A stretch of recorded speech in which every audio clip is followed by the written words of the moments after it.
Ramai 100 orang dikuatiri menjadi mangsa kejadian tanah runtuh. 8 mangsa maut dan 92 mangsa telah ditemui selepas kejadian tanah runtuh. 9 orang dikuatiri tertimbus di tapak perkemahan.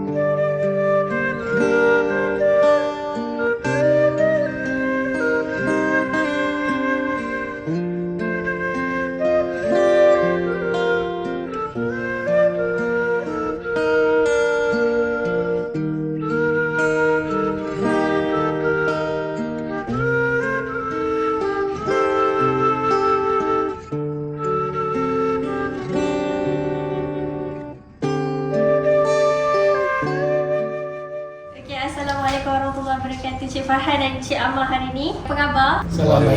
Malaysia digemparkan dengan satu berita yang sedih dan mengejutkan. Satu kejadian tanah runtuh di Batang Kali. Cik Farhan dengan Cik Amar aware kan? Ya, baru tahu. Sangat mengejutkan. Sangat mengejutkan. Okay, first of all, daripada Kodesh pun memang takziah pada mangsa dan keluarga mangsa. Cuma kita nak tahu daripada pandangan orang awam tentang kejadian ni, yang mana Twitter dan Instagram, TikTok pun diorang macam bertanya-tanya. Banyak persoalan keluar. Jadi kita go terus dekat soalan pertama. Berdasarkan kejadian ni, kita tengok banyak sangat kerugian yang berlaku, mangsa yang terlibat kan. So dalam kejadian bencana alam ni, kita nak tahu siapa yang perlu bertanggungjawab atau kena ambil tindakan berkenaan dengan kejadian ni. Untuk kejadian macam ni, first kita kena tengok kes bila kes tanah runtuh, di manakah punca tanah runtuh tersebut berlaku. Ini akan ditentukan oleh siasatan, biasanya daripada pihak kerajaan, bomba ataupun jabatan alam sekitar dan sebagainya. Sekiranya tanah runtuh tersebut berlaku dalam kawasan milik kawasan camping tersebut, mungkin dia boleh dikenakan tindakan negligence atau kecuaian. Tapi sekiranya tanah tersebut berpunca daripada tanah bersebelahan, kita kena tengok itu tanah milik siapa,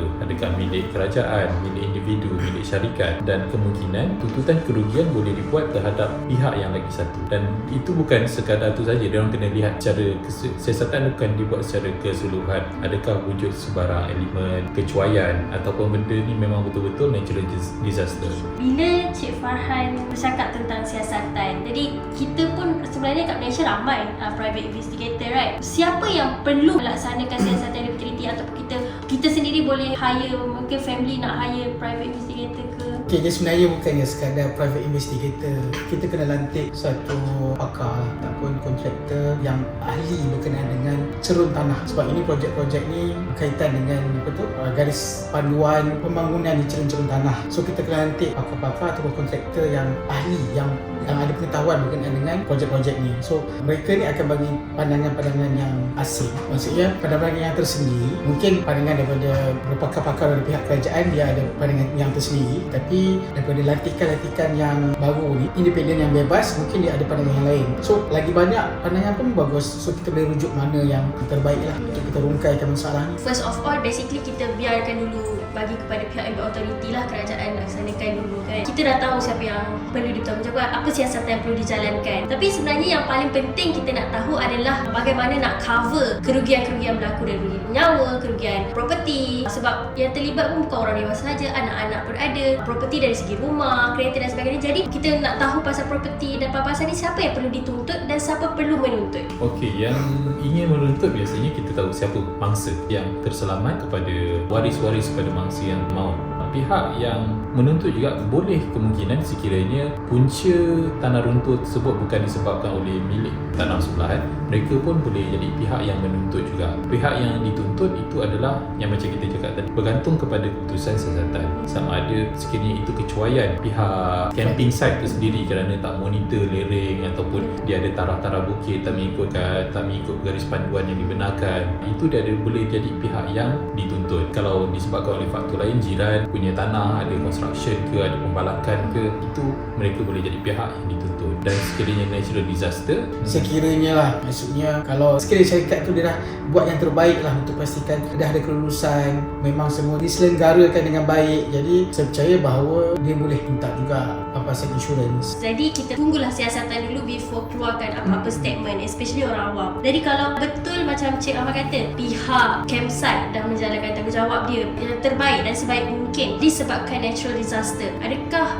dia akan ada tuntutan kepada kerajaan atau sebagainya? Kalau dah memang pihak syarikat itu telah menjalankan tanggungjawab dia dah patuhi garis panduan pembangunan lereng ke contohnya, ataupun dia dah buat yang terbaik, memang tak ada bukti-bukti bahawa adanya kecuaian dari pihak dia, saya rasa pihak kerajaan tak boleh bertindakan. Dari segi untuk waris-waris semua, diorang still ada kuasa untuk filekan tuntutan terhadap sesiapa yang dianggap sebagai cuai. Sebelum dia file tuntutan, dia mana tahu apa keputusan. Kadang-kadang mungkin dia pun tak tahu ada kecuaian ke tak, tapi dengan buat tuntutan tersebut baru ada proses-proses untuk tunjukkan bahawa ada kecuaian, tak ada kecuaian. Dan dari situ, kalau dia tuntut pada mahkamah, nanti mahkamah akan putuskan sama ada kecuaian atau tak ada kecuaian. Ini tidak bermaksud, walaupun dah ada keputusan, tak bermaksud mereka terhalang daripada untuk buat apa-apa claim. Jadi sebenarnya file tuntutan di mahkamah, biar mahkamah tunjukkan. So basically kita tunggu dulu sebab siasatan pun dah dijalankan pun. Statement press conference pun dah dikeluarkan oleh pihak berautoriti. Jadi mungkin Cik Farhan ada pandangan, Cik Amar pun ada pandangan bagi penutup. Bagi pandangan saya, untuk masa sekarang ni usaha-usaha untuk menyelamat tu perlulah disegerakan lah. Itu yang utamanya. Untuk isu-isu yang lain tu berkaitan dengan siapa yang bertanggungjawab tu, kita selesaikan nantilah. Biar usaha-usaha menyelamat ni disegerakan.